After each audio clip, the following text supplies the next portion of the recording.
గోవిందాయ నమః. పూజ గది లేదా మనం ఇంట్లో పూజ చేసుకునే స్థలం. కొందరికి పూజ గది ఉంటుంది, కొందరికి వంటింట్లోనే ఒక అల్మారాలో పూజ గదిలో ఏర్పాటు చేసుకుంటారు. ఇంకొందరు గోడకి మేకులు కొట్టుకొని చిన్న మండపంలాగా ఏర్పాటు చేసుకుంటారు. అలాగే ఎవరి పరిస్థితిని అనుసరించి వాళ్ళు. మొత్తం మీద పూజ గది లేదా పూజ చేసుకునే స్థలము మనకు మనశ్శాంతిని ప్రసాదించడం కోసం, ఆ కాసేపు మనము ఆత్మానుభూతిని అనుభవించడం కోసం, ప్రశాంతంగా ఉండడం కోసం. ఇంట్లో కానీ బయట కానీ ఎన్ని చికాకులు ఎన్ని గొడవలు ఉన్నా కూడా కాసేపు పూజ చేసుకునే స్థలం లేదా పూజ గదిలో కూర్చుంటే ఆ చికాకులు చింతలు దిగుళ్ళు కోపాలు ఆవేశాలు మొత్తం దూరం అయిపోయి మానసికంగా చాలా ప్రశాంతంగా ఉండటం కోసం, మనసుకు రెస్ట్ కోసం. ఇది బాగా గుర్తుపెట్టుకోవాలి. ఎందుకు ఇంతగా చెప్తున్నానంటే ఇటీవల కాలంలో ఈ పూజ గదిలో బాగా ఫోటోలు ఎక్కువైపోతున్నాయి అన్నమాట.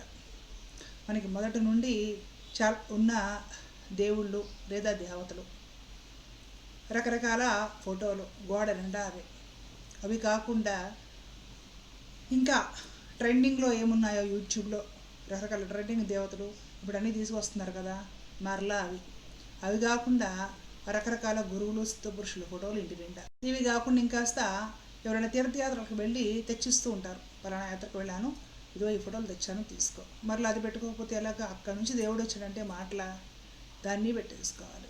ఇంకొన్ని మనము టెంప్ట్ అయ్యి ఆన్లైన్లోనో లేకపోతే షాపులకు వెళ్ళినప్పుడు, మనం ఏదైనా గుళ్ళ దగ్గరకు తీర్థయాత్రలకు వెళ్ళినప్పుడు అక్కడ మనకి బాగా నచ్చేసి లేటెస్ట్గా వచ్చినవి మొత్తము దేవాలయాలు బయట దొరుకుతాయి. మనకు తిరుపతి లాంటి స్థలాలకు వెళ్ళినప్పుడు తెచ్చేసుకోవడమో చేస్తాం. టోటల్గా ఏంటంటే మనకి ఇంటి నిండా పూజ గది నిండా విపరీతంగా ఫోటోలు ఉంటే ఏం జరుగుతుంది? ఇక్కడే మనము భ్రాంతికి గురవుతాం. పూజ గది చూస్తే చికాకు వచ్చేస్తుంది.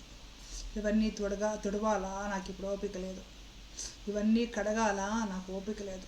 బాగలేదు ఆరోగ్యం, నీరసం, తెల్లారితే పండగ లేదంటే గ్రహణం పడుతుంది అంటున్నారు, అదేపోగాని ఇవన్నీ కడుక్కోవాలి తుడుచుకోవాలని ఒక ఓపిక లేదు. పూజ గది చూస్తే ఆనందము, కాసేపు కూర్చోవాలి ప్రశాంతంగా, భగవంతుడిని ధ్యానించుకోవాలి, లేదా అక్కడ కూర్చొని ఇదిగో 2 పేజీలు ఏ రామాయణమో చదువుకోవాలి. ఈ శ్రద్ధ లేదు. అక్కడికి వెళ్ళడమే ఇవన్నీ కడుక్కోవాలా, తుడుచుకోవాలా, గంధం కుంకుమ బొట్లు పెట్టుకోవాలా, ఇవన్నీ చేసుకోవాలా. ఓపిక లేదు, నాకు ఇప్పుడు విసుగొచ్చేస్తుంది. ఈ పరిస్థితికి వెళ్ళిపోతున్నారంటే ముఖ్యంగా మహిళలు ఎందుకో కాసేపు ఆలోచించుకోండి. పూజ గది మన మనసును తేలికపరచడానికి కాదు. పూజ గది చూస్తే మనసు భారం అయిపోతుంది. మడి తుడుచుకోలేము, కడుక్కోలేము, బొట్లు పెట్టుకోలేము అనుకుంటాం. చాలామందికి ఇదే బాధ. ఒక్కసారి ఆలోచించుకోండి. మీకు నచ్చిన ఏదో ఒక ఫోటో లేదా మీకు నచ్చిన ఏదో ఒక్క విగ్రహం, ఎవరో ఒక దేవుడు లేదంటే ఎవరో ఒక అమ్మవారు మీరు ఆరాధించి లేదా మంత్రదీక్ష తీసుకున్న ఎవరైనా గురువు లేదా ఒక ఆచార్యుడు. మరి మనకు ఆధారం కోసము ఆచార్యులకి నమస్కరించాలి, భగవంతుడికి నమస్కరించాలి. ఆచార్యులతో భక్తులతో ఏదైనా ఒక ఫోటో, అంత దీపము, అంత ధూపము, ఏదైనా అంత నైవేద్యము, 2 పువ్వులు. పని ఎంత తేలిగ్గా ఉంటుందో ఆలోచించండి ఒకసారి. మరలా ఇలా చెబితే ఒక్కళ్ళనే పూజించమంటారా? మిగతా దేవతలందరూ ఏమైపోవాలి? అందరినీ కలిపి పూజించడమే హిందూ ధర్మము, అందరికీ కలిపి పూజిస్తేనే హిందువులు, ఒక్కళ్ళని పూజిస్తే హిందువులు ఎలా అవుతారనేసి గొడవలు వేసుకునే వాళ్ళు కొందరు తయారయ్యారు. వీళ్ళ వలన ధర్మానికి కానీ దేశానికి కానీ సాంప్రదాయాలకు కానీ ఏ ఉపయోగం లేదు. సోషల్ మీడియాలో తెల్లారులేసి ఇన్ని చర్చలు పెట్టేవాళ్ళు ఇళ్లలో ఇన్ని రకాల దేవుళ్ళకి పూజలు చేస్తున్నారా? చేశాక వాళ్ళకి టైం కుదురుతుందా ఈ చర్చలు పెట్టడానికి? ఆలోచిస్తే సమాధానం మీకే దొరుకుతుంది. కాబట్టి దయచేసి ఇలాంటి చర్చల జోలికి వెళ్ళకండి. పూజ గదిలో వీళ్ళనన్ని తక్కువ ఫోటోలు ఉండేట్టు చూసుకోండి.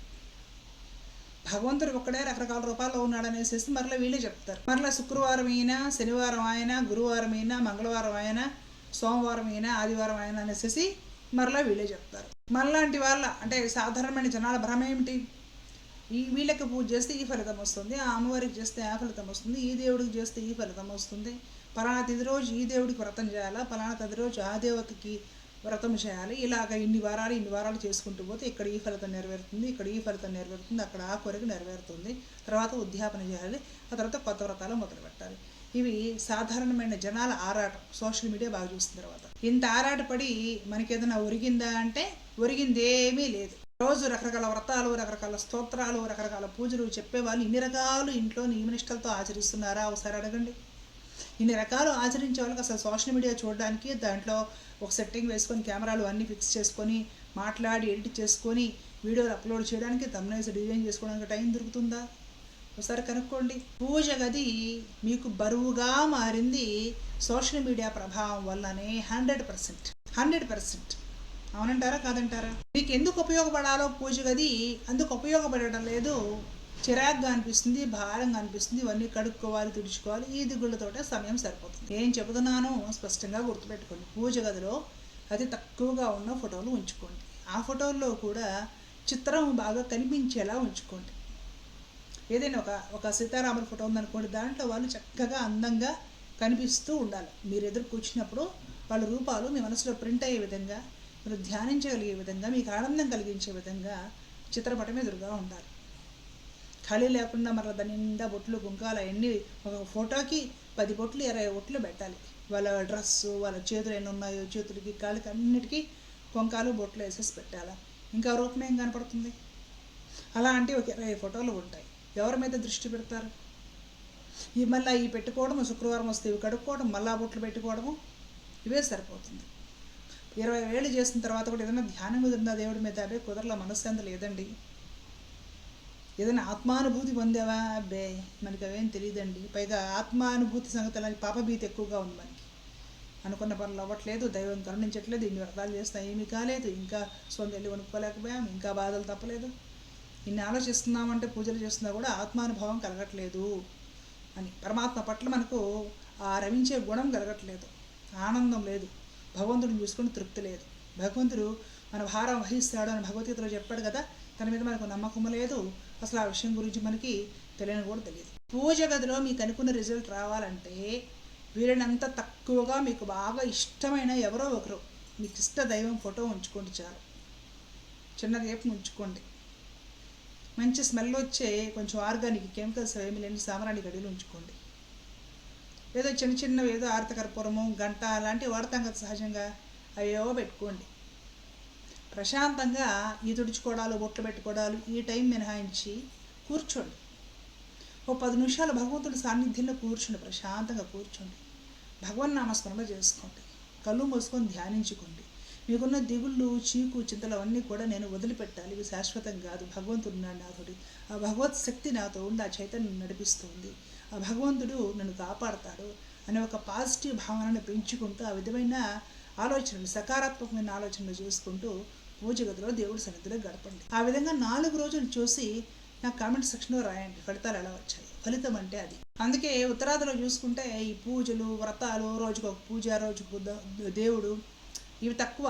సత్సంగము, భజనలు ఇవి బాగా ఎక్కువ. ఎందుకంటే సత్సంగం ఇంకా నలుగురితో కలిసి కూర్చొని భాగవతము శ్రవణం చేయడము, అక్కడ భజనలు చేయడము, కీర్తనలు పాడడము, నృత్యం చేయడం, ఇవన్నీ కూడా మనిషిలో ఉండే ఒక స్ట్రెస్ని బాగా తగ్గించేసి మనిషిని ఆధ్యాత్మిక సమాజంలో బాగా కలుపుతుంది. మనం ఏం చేస్తాం? ప్రతిరోజు ఒక సిస్టమేటిక్గా ఇవన్నీ పెట్టుకోవాలి, ఈ ఫోటోలకు బొట్లు పెట్టాలి, గంధాలు పెట్టాలి, పసుపులు రాయాలి, ఇక్కడ 2 రకాల ముగ్గులు వేయాలి, ఈరోజు ఈ విధమైన నైవేద్యం పెట్టాలి, ఇది ఎలాగ చేయాలి, ఈ ఒత్తులు ఎలాగ వేయాలి, ఆ దీపాలు ఎలా వెలిగించాలి, ఇక్కడే పుణ్యకాలం పూర్తయిపోతుంది. మరలా అవన్నీ కడుక్కోలేక, తోముకోలేక, సర్దుకోలేక పూజ గదిని చూస్తే నాకు నీరసం వస్తుంది. ఇలా మనం అనుకుంటున్నామంటే భగవంతుడి వల్ల మనకు ఉపయోగం కలగట్లేదు. మనము ఏ ఉపయోగాన్ని పరమాత్మ నుండి పొందాలో దాన్ని మనం పొందలేకపోతున్నాం. సంసారం ఎటు భారమే, బ్రతుకు ఎలాగో భారమే, పూజ గది కూడా భారం, భగవంతుడు కూడా భారం అయిపోయాడు. కారణం ఏంటంటే మన యాక్టివిటీస్, మన ఆచరణ ఆ విధంగా ఉంది. కాబట్టి మనశ్శాంతి కోరుకునే వాళ్ళు నేను చెప్పినట్టు చెయ్యండి. పూజ గదిలో అవసరమైన ఫోటోలన్నీ తీసి పక్కన పెట్టేయండి. కొత్త ఫోటోలు కొనకండి. మీకు నచ్చింది ఏదో 1, 2 అది తక్కువగా ఉంచుకోండి. పూజ గదిలోకి వెళ్ళేసేసి కాసేపు కింద ఏదైనా ఆసనం అంటే చేప లాంటిది, ఆ మ్యాట్ ఏదైనా వేసుకొని ప్రశాంతంగా ఆ దేవతామూర్తిని, ఆ చిత్రాన్ని చూస్తూ నిశ్చలంగా కాసేపు కూర్చోండి. కాసేపు కళ్ళు మూసుకొని మీరు ఏది చూసారో దాన్ని ధ్యానించడానికి ప్రయత్నం చేయండి. సింపుల్గా పూజ చేసుకోండి. ఏదో ఒక చిన్న దీపము, ధూపము, 2 పువ్వులు, అంత తులసి, చిన్న కర్పూరం బిళ్ళ, ఏదైనా ఒక పాట మీకు వచ్చిన సంగీతంలోని, మీకు వచ్చిన బాణీలోని, మీ నోటితోటి ఏదైనా మీకు పాడటం వలన మంచి రిలాక్సేషన్ కలుగుతుందండి. పాట పాడుతూ ఉంటే ఒత్తిడి తగ్గుతుంది, మనస్సు భగవంతుడు ఎందు రమిస్తుంది. భజనలు, సత్సంగాలు అందుకే ఏర్పాటు చేశారు మన పెద్దలు. కాబట్టి అతిగా ఆలోచించకండి. సోషల్ మీడియా వచ్చాక బాగా అతి ఎక్కువైపోయింది. అవన్నీ మీరే చేసుకోలేకపోతున్నారు. ఇంట్లో హెల్ప్ చేసే వాళ్ళు ఎవరు ఉండరు. కాబట్టి పూజ గదిలో వీరినన్ని తక్కువ ఉంచుకొని, బాగా సింపుల్గా ఉంచుకొని పూజ చేసుకోండి. పండగలు వచ్చినప్పుడు ఇప్పుడు ఎలాగో ఫోటోలు వీడియోలు తీసుకుని అందరికి పంపుకోవాలి కాబట్టి కొంచెం హడావిడిగా చేసుకోండి, వాటిని నిదానంగా క్లీన్ చేసుకోండి. మీరు ఆ విధంగా చేయండి. పండుగల రోజుల్లో కుదిరినా కుదిరిపోయినా అట్టహాసం ఎలాగో తప్పనిసరి ఈ రోజుల్లో. మిగతా రోజుల్లో అయినా సరే దైవ సన్నిధిలో కూర్చొని ఆ దైవాన్ని సునిశ్చితంగా ప్రేమగా అలా చూస్తూ కళ్ళు మూసుకొని ధ్యానించే ప్రయత్నం చేయండి. మానసిక ఒత్తిడి, దిగుళ్ళు, చికాకులు మొత్తం తగ్గిపోయి మానసిక భారము, తలభారము తగ్గిపోయి ఎక్కడ లేని ఆత్మవిశ్వాసం, ఆత్మబలం పెరుగుతుంది. భగవంతుడి ఆ చైతన్యం, శక్తి ఏదైతే వస్తుందో అది నీలో ఉంటుందో అది నువ్వు గ్రహించగలుగుతావు. ఆత్మానుభూతి నిదానంగా పొందగలుగుతావు. కాబట్టి మానవ జన్మ మనము సార్థకం చేసుకునే ప్రయత్నం చేయాలి. ఆ భగవంతుడిని పొందే ప్రయత్నం చేయాలి. ఆయన కూడా భారమే అయిపోయి మనకి తోముకోవాలి, కడుక్కోవాలి, ఫోటోలన్నీ సర్దుకోవాలి, నా వల్ల కావట్లేదు. సర్దుకోమని చెప్పాడా? భగవంతుడు అన్ని పెట్టుకోమని చెప్పాడా? అవన్నీ తోముకోమని చెప్పాడా? అదే పూజ అంటే. భగవంతుడు అందుకున్నాడా? ఆలోచించుకొని పూజ గది వీలనంత సింపుల్గా ఉండి, పూజ వీలనంత సింపుల్గా ఉండి భగవంతుడి దగ్గర సన్నిధిలో ఎక్కువసేపు మీరు గడిపే ప్రయత్నం చేయండి. భజనలు, సత్సంగము, మానసిక ధ్యానము ఇవన్నీ కూడా మనసుకు ఎంతో విశేషమైన బలాన్ని ఇస్తాయి. ఎప్పుడు మానసికంగా బలం పెరుగుతుందో శారీరకంగా కూడా మనిషి స్ట్రాంగ్గా ఉంటాడు. సమస్యలు, కష్టాలు వాటంతా అవి తీరిపోవడానికి మంచి మార్గం దొరుకుతుంది. అంటే మనకు అలాంటి మంచి ఆలోచనలు వస్తాయి. కాబట్టి ఇలాంటి ప్రయత్నం చేసి మీకు ఏ విధమైన అనుభవం కలిగిందో, ఫలితాలు ఎలా ఉన్నాయో అనేది దయచేసి నాకు కామెంట్ సెక్షన్లో తెలియజేయండి లేదా మెయిల్ చేయండి. ధర్మో రక్షత రక్షిత. జై శ్రీమన్నారాయణ. కృష్ణ.